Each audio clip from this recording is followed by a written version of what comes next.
ఓం శాంతి. ఈరోజు Murali date 18th August 2026. బాబా చెప్తున్నారు, మధురమైన పిల్లలు, విని వినిపించే మాటలపై విశ్వాసం ఉంచరాదు. ఒకవేళ ఎవరైనా వ్యర్థ విషయాలను వినిపిస్తే ఒక చెవి ద్వారా విని ఇంకొక చెవి ద్వారా వదిలేయండి.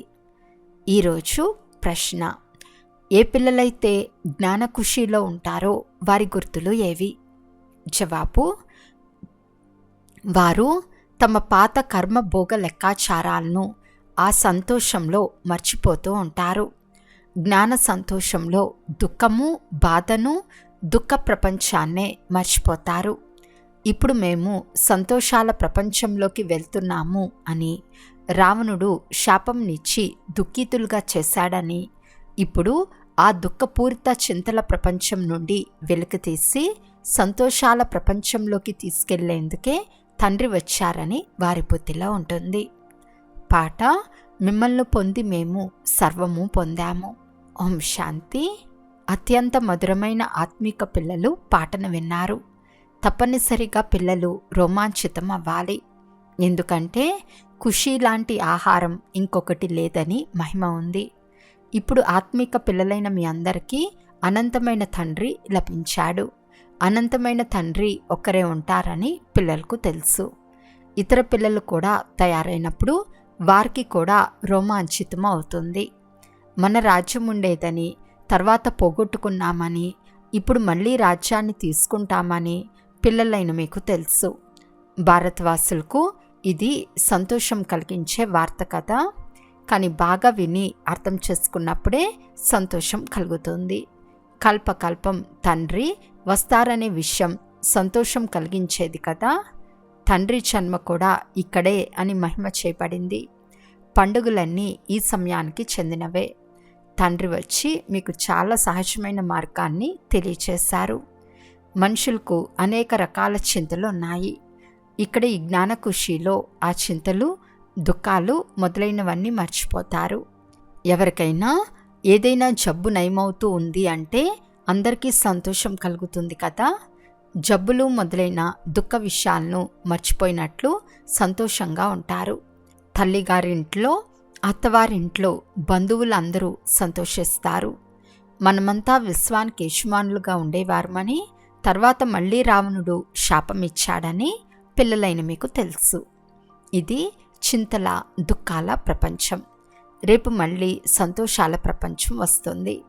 సంతోషాల ప్రపంచం స్మృతిలో ఉంటే దుఃఖాలు, చింతలు మొదలైనవన్నీ మర్చిపోతారు.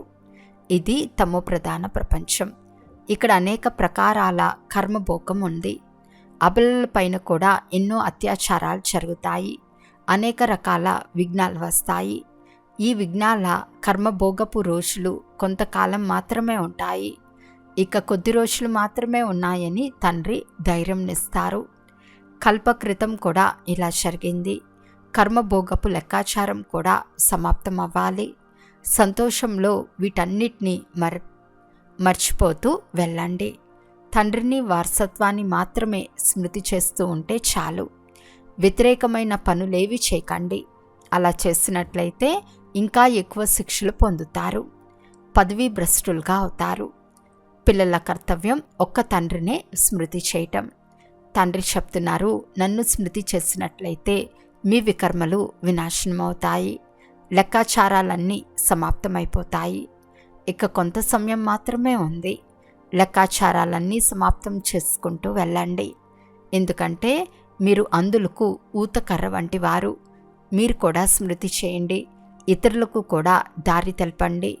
విఘ్నాలైతే చాలా వస్తాయి. ఎంత వీలైతే అంతగా తండ్రి స్మృతి చేయమని అందరికీ అర్థం చేస్తూ ఉండండి. మంత్రం కూడా చాలా ప్రసిద్ధిగాంచినదే. మన్మనా భవ అనగా, ఓ ఆత్మల్లారా, నన్నొక్కరినే స్మృతి చేసినట్లయితే మీ గతంలోని వికర్మలన్నీ భస్మైపోతాయి. ఇందులో తికమక పడే విషయమే లేదు. కేవలం తండ్రిని స్మృతి చేసినట్లయితే మీరు తమో ప్రధానం నుండి సతో ప్రధానంగా అయిపోతారు. మనం 84 జన్మల చక్రంలో తిరిగి వచ్చామని మీకు తెలుసు. చక్రంలో తిరుగుతూ వచ్చారు. ఇక ముందు కూడా తిరుగుతూనే ఉంటారు. ఇది పురాతన ప్రపంచం, పురాతనమైన శరీరం. వీటిని మర్చిపోవాలి. ఇది ఆత్మల అనంతమైన సన్యాసం, వార్తి హద్దు సన్యాసం. వారు ఇల్లు తలుపు వదిలి వెళ్తారు. నాటకంలో వారి పాత్ర కూడా ఉంది. మళ్ళీ ఇలాగే జరుగుతుంది. సెకండ్ ఏ డ్రామా అయితే జరిగిపోయిందో మళ్ళీ అదే డ్రామా పునరావృతం అవుతుంది. శాస్త్రాలన్నీ భక్తి మార్గంలోని పుస్తకాలు. భక్తి తర్వాత జ్ఞానం లభిస్తుంది. ఈ మెట్లు చిత్రంను ఉపయోగించి ఇతరులెవరికైనా అర్థం చేయించడం చాలా సులభం. ముఖ్యమైన చిత్రాలను మీ ఇంట్లో కూడా ఉంచుకోవచ్చు. త్రిమూర్తి చిత్రం కూడా ఎంతో స్పష్టంగా ఉంది. పైన శివుడు కూడా ఉన్నాడు. సూక్ష్మవతన వాసులైన బ్రహ్మ, విష్ణు, శంకర్లు కూడా ఉన్నారు. తర్వాత వారిపైన ఉన్నతమైన భగవంతుడు కూడా ఉన్నారు. తండ్రి నివసించే స్థానమే ఆత్మలైన మనం కూడా నివసించే స్థానమని పిల్లలు అర్థం చేసుకున్నారు.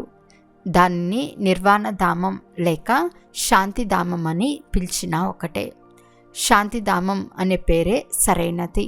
నిర్వాణధామం అనగా వాణి నుండి అతీతమైన స్థానం అనగా అది శాంతిధామం అయినట్లే కదా. అది శాంతిధామం. ఇక ఆ తర్వాత సుఖం, శాంతి, సంపదల ధామం. ఆ తర్వాత మళ్ళీ అది దుఃఖం, అశాంతుల ధామంగా అవుతుంది. సుఖధామంలో అయితే కుబేరుని కషానాలు ఉంటాయి.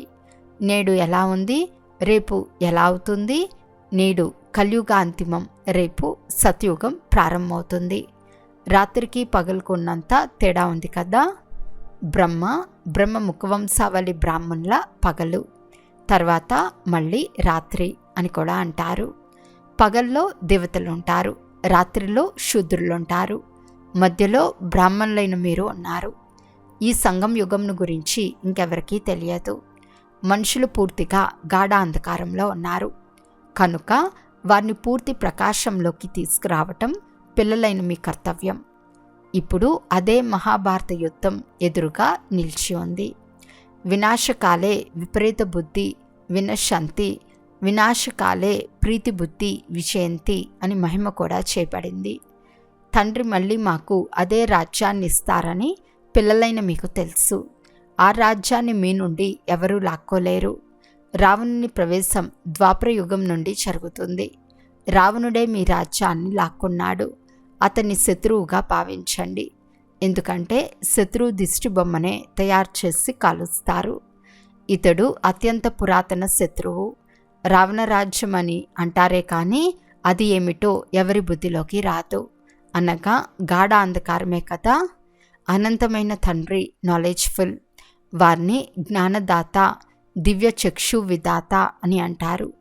ఇప్పుడు ఆత్మలైన మీకు జ్ఞానం 3వ నేత్రం లభించింది. ఇంతకుముందు మీకు ఏదీ తెలియదు. ఇప్పుడు అంతా తెలుసుకున్నారు. తండ్రి జ్ఞానసాగర్లు కనుక తప్పకుండా జ్ఞానం వినిపిస్తారు కదా. జ్ఞానాన్ని వినిపించుకుంటే ఎలా రుజువు అవుతుంది? తండ్రి జ్ఞానాన్ని వినిపిస్తారని, ఆ జ్ఞానం నుండి మళ్ళీ అర్థకల్పానికి సద్గతి కలుగుతుందని మీరు చూస్తారు. అర్థకల్పం పూర్తిగా భక్తి నడుస్తుంది. సంగం యుగంలోనే జ్ఞానం ద్వారా సద్గతి కలుగుతుంది. పిల్లల విషయం ఏది తండ్రి నుండి ఎప్పుడు దాగి ఉండదు. ఏ చెడు కర్మ జరిగినా దాన్ని తెలియచేయమని తండ్రి చెప్తున్నారు. చాలామంది ద్వారా చెడు కర్మలు జరుగుతూ ఉంటాయని తండ్రికి తెలుసు. ఎందుకంటే ఇది రావణ రాజ్యం కదా. మాయ చంప దెబ్బ వేస్తుంది. కానీ చాలామంది దాచిపెడతారు. తండ్రి చెప్తారు, ఏదైనా తప్పు జరిగినప్పుడు వెంటనే తెలపటం ద్వారా ఇక ముందు తప్పులు చేయకుండా ఉండేందుకు యుక్తి లభిస్తుంది. లేకుంటే తప్పులు వృద్ధి అవుతూ ఉంటాయి. కామం మహాశత్రువు బాబా. మాయ చాలా వ్యతిరేకిస్తూ ఉందని తండ్రికి రాస్తారు. మాయ నుండి రక్షింపబడేందుకు ఎవరికీ సదా యోగస్థితి ఉండదు. దేహాభిమానం చాలా వస్తుంది. చాలామంది మాయతో చంపదెబ్బను తింటారు. బాబా వద్దకు అన్ని వైపుల నుండి సమాచారం వస్తూ ఉంటుంది కదా. వార్తాపత్రికలు మొదలైన వాటిలో ఎంతో వ్యతిరేకంగా కూడా రాస్తూ ఉంటారు. ఈ రోజుల్లో మనుషులు ఎన్ని విషయాలనైనా కల్పిస్తారు. ఎందుకంటే తమో ప్రధానంగా ఉన్నారు కదా. వ్యాసుని బుద్ధి రజోబుద్ధిగా ఉన్నప్పుడు శాస్త్రాల్లో ఏమేమో రాసేశాడు. తండ్రి పిల్లలకు ఇలా అర్థం చేయిస్తున్నారు. విని వినిపించే మాటలపై విశ్వాసం ఉంచుకొని ఎప్పుడూ చెడిపోకండి. ఫలానా వారు ఇలా ఉన్నారు, ఫలానా వారు ఇలా చేశారు, తలయే తిరిగిపోతుంది. ఇది తమో ప్రధాన ప్రపంచమని అర్థం చేసుకోలేరు. మాయ క్రింద పడదోయుటకు ప్రయత్నం చేస్తుంది.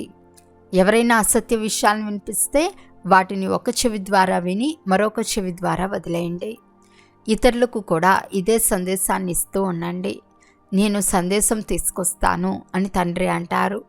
ఓ ఆత్మల్లారా, ఇప్పుడు శ్రీమతంను అనుసరించండి, నా సందేశం వినండి, కేవలం నన్నొక్కరినే స్మృతి చేయండి.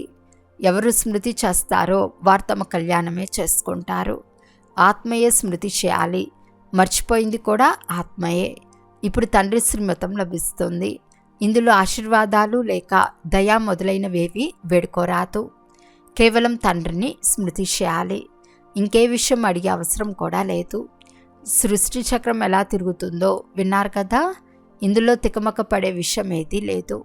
గాఢ అంధకారంలోనే తండ్రి వస్తారు. అందుకే శివరాత్రిని జరుపుకుంటారు. కృష్ణుని జన్మను కూడా రాత్రిపూట జరుపుకుంటారు. ఆ రోజు రాత్రిపూట మందిరాల్లో పాయసం, పూరీలు మొదలైనవి కూడా తయారు చేస్తారు. ఇప్పుడు శివుని కొరకు ఏం తయారు చేస్తారు? వారేమో నిరాకారులు. తండ్రి ఏ గడియలో వస్తారో మళ్ళీ ఎలా వెళ్ళిపోతారో ఎవరికీ తెలియదు. సదా ఇతనిపై సవారీ అయి ఉండరు. వస్తారు, మళ్ళీ వెళ్ళిపోతారు. మీరు శివబాబాకు పౌత్రులని ఇప్పుడు మీకు తెలుసు. వారసత్వం వారి నుండి లభిస్తుంది. ఇతను మనిషి కదా, బ్రహ్మకు కూడా వారసత్వం వారి నుండే లభిస్తుంది. ఇతడు మనుషుడు కదా, సద్గతిలో మొదటి నంబర్ ఈ శ్రీకృష్ణుడు. ఇతను అందరికీ ప్రియమైనవాడు. ఎందుకంటే సతోప్రధానమైన బాలావస్థలో ఉంటాడు కదా. కొద్దిగా పెద్దవాడైతే అతన్ని సతో అని అంటారు. తర్వాత రజో తమో. శ్రీకృష్ణుడు రాధలే మళ్ళీ లక్ష్మీనారాయణులుగా అవుతారు. తండ్రి ఎవరికైతే జ్ఞానం ఇచ్చారో మళ్ళీ వారికే ఇస్తారు. భారతదేశంలోనే దేవీ దేవతలు ఉండి వెళ్ళిపోయారు కనుక మందిరాలు కూడా భారతదేశంలోనే చాలా ఉన్నాయి.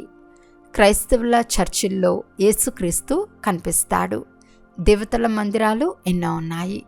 తండ్రి మనల్ని మనుషుల నుండి దేవతలుగా, భారతదేశాన్ని స్వర్గంగా తయారు చేసేందుకే వచ్చారు. మనం తండ్రిని స్మృతి చేసి పావనంగా అవుతూ ఉన్నాము. తండ్రి చేతిలో మనం కూడా భారతదేశాన్ని స్వర్గంగా తయారు చేస్తున్నాము. ఎందుకంటే మనం తండ్రి చేతిలో వచ్చాము. భక్తి మార్గంలో దేవతల మందిరాలను, మూర్తులను మొదలైన వాటిని తయారు చేసేందుకు ఎంతో ఖర్చు చేస్తారు, ఉత్పత్తి చేస్తారు, పాలన చేసి మళ్ళీ వినాశనం కూడా చేసేస్తారు.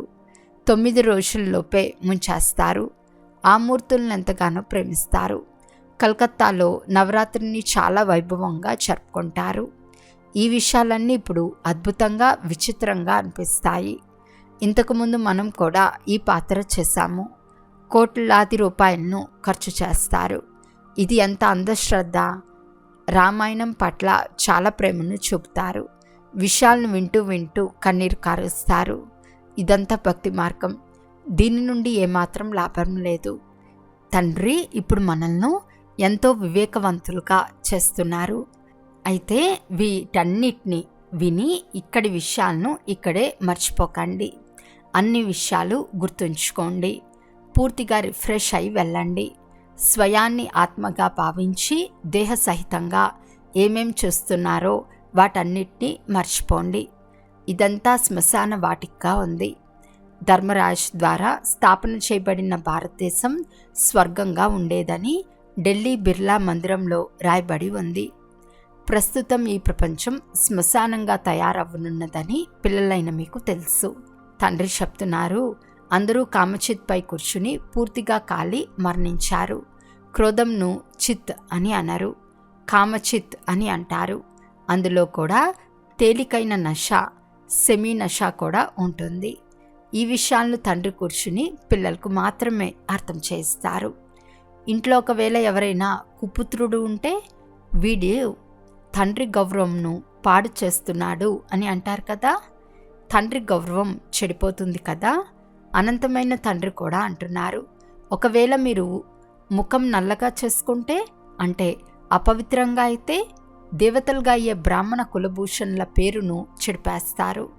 మనం పవిత్రతా శక్తి ద్వారానే భారతదేశాన్ని మళ్ళీ దేవతల శ్రేష్టాచారి దేశంగా తయారు చేస్తామని పిల్లలైన మీకు తెలుసు.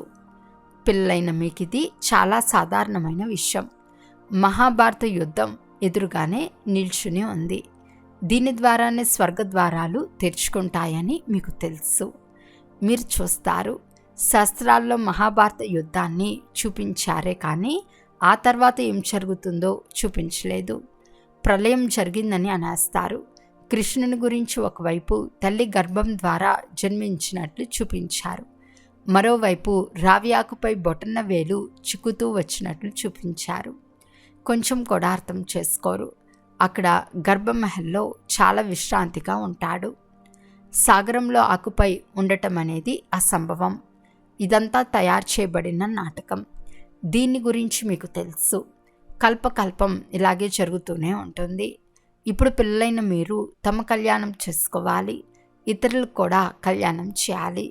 ఇదే ముఖ్యమైన విషయం. తండ్రి స్వర్గ రచయిత, వారిని హెవెన్లీ గాడ్ ఫాదర్ అని అంటారు. మరి అలాంటప్పుడు పిల్లలైన మనం స్వర్గానికి యజమానులు కావాలి కదా. శివ జయంతిని కూడా భారతదేశంలోనే జరుపుతారు. అనగా తప్పకుండా భారతదేశాన్ని ఎంతో కొంత ఇచ్చి ఉంటారు. ఇప్పుడు మీకు స్వర్గ సామ్రాజ్యాన్ని ఇస్తున్నారు కదా. తండ్రి సద్గతి దాత, జ్ఞానసాగర్లైన తండ్రియే వచ్చి జ్ఞానంను ఇస్తున్నారు. 5000 సంవత్సరాల తర్వాత కూడా మళ్ళీ ఇక్కడే వస్తారు. ఈ బ్రాహ్మణ కులానికి చెందిన వారెవరైతే ఉంటారో వారు వస్తూ ఉంటారని పిల్లలకు నిశ్చయం ఉంది. అచ్చా, మధురాతి మధురమైన అపురూపమైన పిల్లలకు మాతాపిత బాప్తాతాల ప్రియ స్మృతులు మరియు గుడ్ మార్నింగ్. ఆత్మిక పిల్లలకు ఆత్మిక తండ్రి నమస్తే. ఆత్మిక తండ్రికి ఆత్మిక పిల్లల యొక్క ప్రియ స్మృతులు మరియు నమస్తే నమస్తే నమస్తే. ధారణ కొరకు ముఖ్య సారము. ఫస్ట్ పాయింట్, శ్రీమతంను అనుసరించి తమ కళ్యాణాన్ని, ఇతరుల కళ్యాణాన్ని చేయాలి.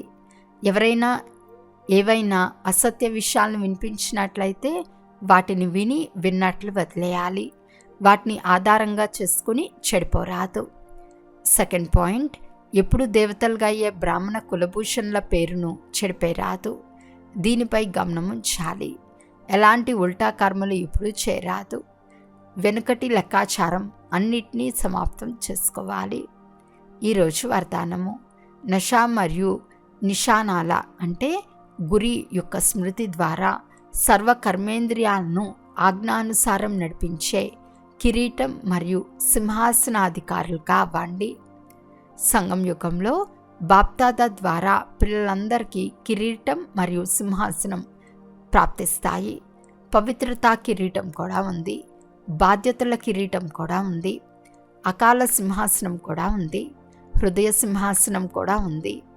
ఎప్పుడైతే ఇలా డబల్ కిరీటం మరియు సింహాసనాధికారులుగా అవుతారో అప్పుడు నష మరియు గురి స్వతహాగా గుర్తు ఉంటుంది. తర్వాత ఈ కర్మేంద్రియాలు చిత్తం ప్రభు అని అంటారు. ఎవరైతే కిరీటాన్ని మరియు సింహాసనాన్ని వదిలేస్తారో వారి అజ్ఞానను కర్మచారులెవ్వరూ వినరు. స్లోగన్: బలహీన సంకల్పాలే ప్రసన్న చిత్తులకు బదులు ప్రశ్నాచిత్తులుగా చేసేస్తాయి. అవ్యక్త సూచన: అపవిత్రత యొక్క బీజాన్ని కూడా సమాప్తం చేసి సంపూర్ణ స్వచ్ఛంగా అవ్వండి. ఈశ్వర్య సేవ యొక్క అత్యంత గొప్ప పుణ్యం పవిత్రత యొక్క దానమివ్వటం. పవిత్రంగా అవ్వటం మరియు పవిత్రంగా చేయటమే పుణ్యాత్మక అవ్వటం. ఎందుకంటే ఏ ఆత్మనైనా ఆత్మహత్య మహాపాపం నుండి విడిపిస్తారు. అపవిత్రత అంటే ఆత్మహత్య, పవిత్రత అనేది ప్రాణదానం. అచ్చా, ఓం శాంతి.